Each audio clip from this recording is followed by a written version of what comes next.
गजानन भूतगणादिसेवितं कपितजम्बूफलचारुभक्षणम् उमासुतं शोकविनाशकारकं नमामि विघ्नेश्वर शिवपादपंकजम्। श्री जी धर्म क्षेत्र बलदेव करुणा सदन परिवार को सकट चौथ की हार्दिक शुभकामनाएं। यह व्रत माघ मास की कृष्ण पक्ष की चतुर्थी तिथि को मनाया जाता है।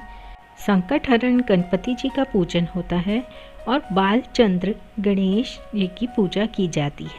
सायंकाल गणेश जी का विधि पूर्वक पूजन करें और उन्हें धूप दीप अर्पित करें। नैवेद्य के रूप में तिल और गुड़ के बने हुए लड्डू अर्पित करें। माघ व्रत की कहानी इस प्रकार है। एक साहूकार पति और पत्नी थे। वह धर्म पुण्य को नहीं मानते थे, इसके कारण उनके कोई संतान नहीं थी। एक दिन साहूकारिनी पड़ोसी के घर गई। उस दिन सकट चौथ था। वह पड़ोसन सकट चौथ की पूजा कर की कहानी सुन रही थी। उसने पड़ोसन से पूछा, तुम क्या कर रही हो? तब पड़ोसन ने बताया कि आज चौथ का व्रत है, इसलिए कहानी सुना रही हूँ। तब वह बोली, इस व्रत के करने से क्या होता है?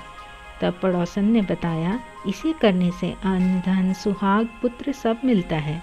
तब साहूकारनी ने कहा, यदि मेरे संतान हो जाए तो मैं 1.25 सेर तिलकुटी करूँगी और चौथ का व्रत करूँगी।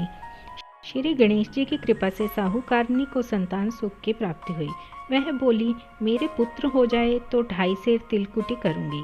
कुछ दिन बाद उसके पुत्र हो गया। वह बोली, हे चौथ भगवान, मेरे पुत्र का विवाह हो जाए तो 5.25 सेर का तिलकुट करूँगी। कुछ वर्षों के बाद उसके बेटे का विवाह तय हो गया और उसका बेटा विवाह करने चला गया, लेकिन उस साहूकारनी ने तिलकुट नहीं किया। इस कारण से चौथ देव क्रोधित हो गए और उन्होंने फेरों के समय उसके बेटे को उठाकर पीपल के पेड़ पर बिठा दिया। सभी वर को खोजने लगे पर वो नहीं मिला। हताश होकर सारे लोग अपने घर लौट आए।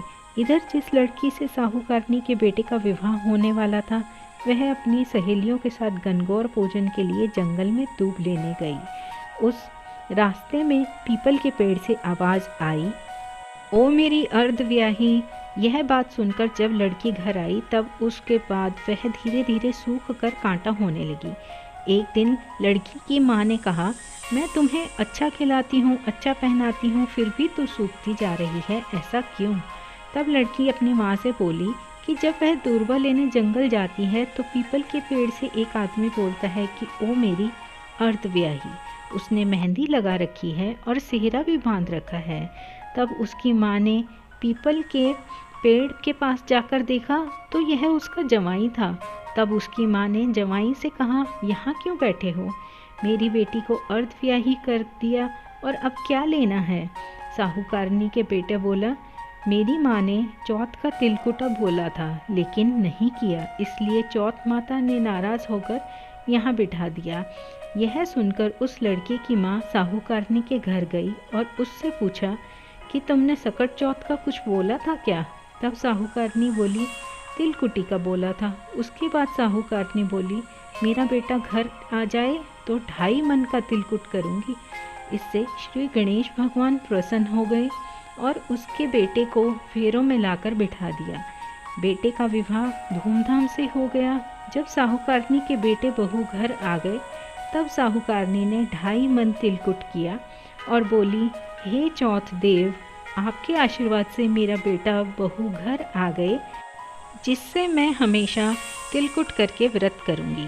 इसके बाद सारे नगरवासियों ने तिलकुट के साथ सकट व्रत करना आरंभ किया। हे सकट चौथ, जिस तरह साहूकारनी को बेटे बहू से मिलवाया, वैसे हम सबको मिलवाना। इस कथा को कहने सुनने वालों का भला करना। बोलो जय सकट चौथ की। भगवान भोलेनाथ और माँ पार्वती के लाडले की जय हो। श्री गणेश जी महाराज, श्री बलदेव करुणा सदन परिवार के सभी सदस्यों पर आप अपनी सदा कृपा बनाए रखना।